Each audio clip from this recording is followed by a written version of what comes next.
ওদের সাথে কথা হয়েছে যে সপ্তাহ পরে আসবে, কিন্তু এই যে হুট করে আসছে আর খবর দিল যে ওনারা আসবে।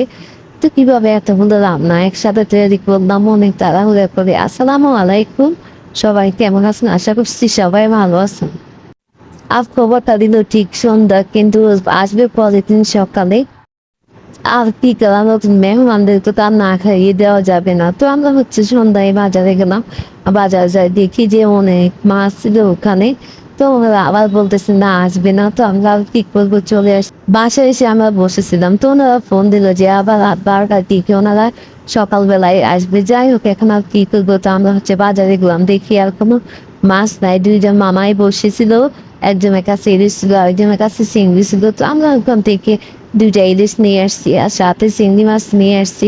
এদিকে হচ্ছে পরের দিন সকালে যেহেতু মেহমান, রাতে হচ্ছে পেঁয়াজ ডাল মাছ গুলো কেটে রাখতেছি, কারণ সকালবেলা যেহেতু তাড়াহুড়া হবে সেই জন্য চিংড়ি মাছ আর ইলিশ মাছটা কেটে রাখছিলাম আর সাথে পেঁয়াজ কেটে রাখছিলাম। আর হাতে যে বাকি কাজগুলো ছিল ওগুলো সেরে নিতেছি, কারণ আমরা অনেক লেট করে শুনবো, সেজন্য হচ্ছে তাড়াহুড়া করে কেটে নিতেছি। আর সকালবেলা আবার উঠতে হবে।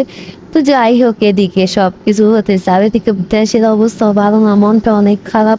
সবাই দোয়া করবে না, আসলে আমাদের কুমিল্লার অবস্থা অতটা ভালো না।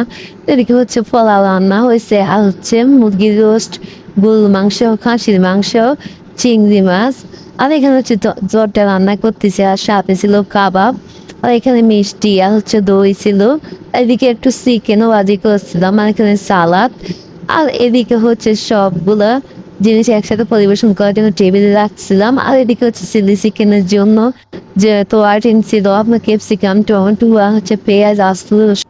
আর এদিকে চিলি চিকেনটা রান্না হয়ে গেল, তো এদিকে জর্দাটা আমরা পরিবেশন করতেছি, কারণ আমরা একটু পরে আসবেন।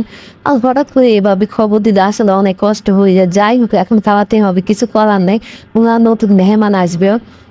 এদিকে হচ্ছে আমি জর্দার উপরে দিয়ে কিশমিশ, বাদাম আর হচ্ছে কিশমিশটি দিয়ে দিলাম, কারণ দেখতে যেহেতু ভালো লাগে। একটা প্যানের মধ্যে চিলি চিকেনটা রেখে দিতেছি আর ওনারা আসবে একটু পরে, বাসা নিচে বলতেছে আমরা চলে আসছি।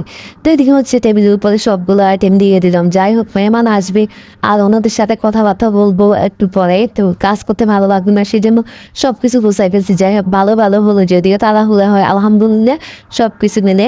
তো আমাদের দেশের অবস্থা একদমই ভালো না। আত্মীয় স্বজন কারা কোথায় আছেন কোনো খোঁজ খবর ঠিকভাবে পাইতেছি না, আসলে অনেকদিন যোগাযোগ হয় না, নেটও সমস্যা দেখা দেয় মাঝে মাঝে। যাই হোক, তো সবাই দোয়া করবেন আমাদের জন্য। আপনারা সবাই ভালো থাকবেন যে যেখানে আছেন। আমার ভিডিওটা যদি ভালো লেগে থাকে অবশ্যই লাইক, কমেন্ট এবং শেয়ার করে দিবেন। আসসালামু আলাইকুম।